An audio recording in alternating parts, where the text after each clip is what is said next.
Good morning. You listen to FloorDaily.net, and I'm Kemp Harr. This morning, my guest is Dave Snedeker, who has two hats. You're the floor covering merchandise manager with the Nebraska Furniture Mart and also the president of the National Floor Covering Alliance. How you doing, Dave?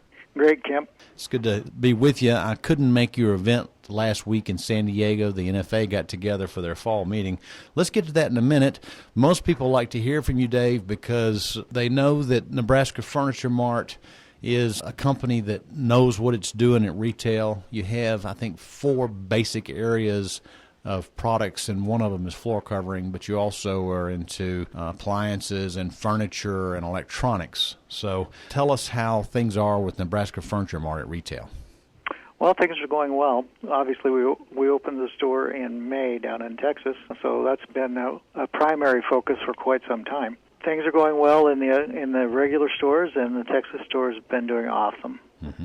So without going into proprietary information, on a year-over-year basis and trying to factor out the fact that you're about 30% bigger this year, how would you say the pull of floor covering is from your stores? Well, right now we're running probably somewhere close to 5% increase on the same condition stores without Texas. Okay. So I would say in the range of what I've been hearing out there in the marketplace, that's probably on the upper end. So congratulations on that. Are you doing anything new this year? No, not really. Just focusing on key categories and trying to keep them going. Hard surface is certainly a success this year. Mm-hmm. And surprisingly, we've had a great run on rugs this year.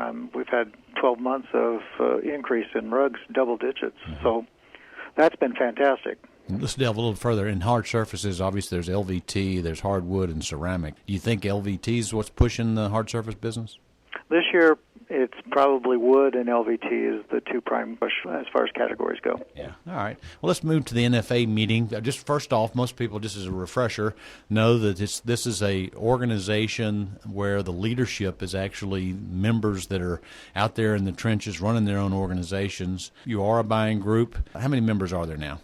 There's 42 members currently. We did look at a potential new member, so hopefully we'll have 43 in January. Mm-hmm. And most everybody knows that to be a member of NFA, you have to be doing about $10 million a year at retail. So it's known throughout the industry as some of the better performing professionals in the business. I know you have a time when you're together where you get kind of a feel for how their businesses are doing. Tell us what kind of feedback you got from the members. Well, I think for the most part, you're hearing anything from 5% down to 5% up, and that captured most everybody. You had a few people that was probably doing better than that, mm-hmm. but that's the general consensus in the room was, anywhere from 5 down to 5 up. Mm-hmm. Now, do you think that range is based on something they're doing or based on where they are and the economic conditions of that area?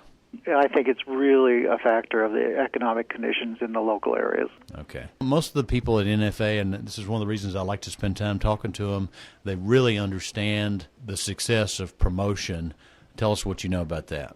Well, one of the things that we did this time, because we had such a packed schedule the way it was we didn't really take time to talk to each other about the advertising. Mm-hmm. But we did set up a table in back, and we asked anybody that could to bring some of their best promotions, some of their best print promotions, mm-hmm. put them on the table. And we had a table that was completely full from all the different members, which was fantastic. It really worked out well. Well, give us a couple of highlights, if you will. I know you're an organization that likes to work hard and play hard. Tell us some of the highlights of the activities you had. Well, first and foremost, I want to talk about the elections. Yeah, okay. We had our at-large board members. We have newly elected board members. Ian Newton from Flooring 101 and Ryan Bechtold from Contract Home Furnishings.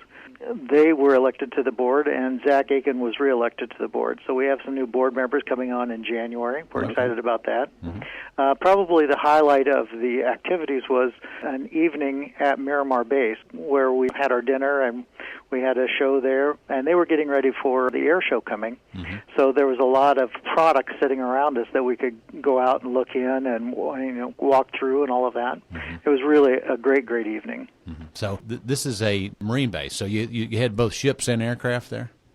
No, just aircraft. We had over 250 in attendance. This is actually, Kemp, this is our largest meeting ever as far as attendance went. And it was at the Del Coronado, which is a first-class resort to have it, isn't it? Yeah, I think it was originally built in 1888, so it's got a lot of history to it, and it's very beautiful. Mm-hmm. And I know there's some people, I'm Facebook friends with a few of the people, so I know you had some people that rode around on Harley-Davidsons, and what were some of the other activities? Kayaking and a catamaran was the activity day. During the meeting, I'm sure you had some keynote speakers and some programs. Tell us a little bit about that, if you would.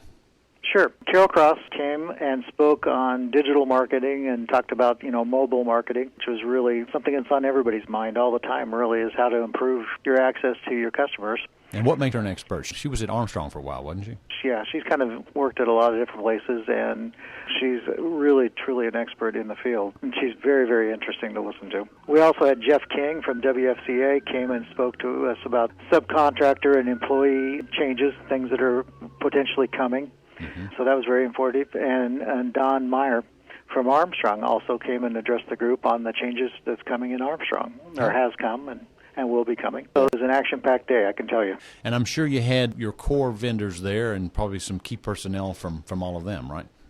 Yeah, we do our meeting with our core vendors. We call it speed dating, but at 26 tables set up, and we rotate every 20 minutes or so to the next table and speak to all of the core vendors. Is everybody leaving with some things they're going to put into play as far as best practices is concerned? Oh, I think so. I've got a whole table full of stuff that I brought back from this meeting that I'm yet to go over with my buyers. But yeah. I think there was a lot of stuff that came back from it, that action items for people to work on. Mm-hmm. How do you think the remainder of this year is going to be from your perspective?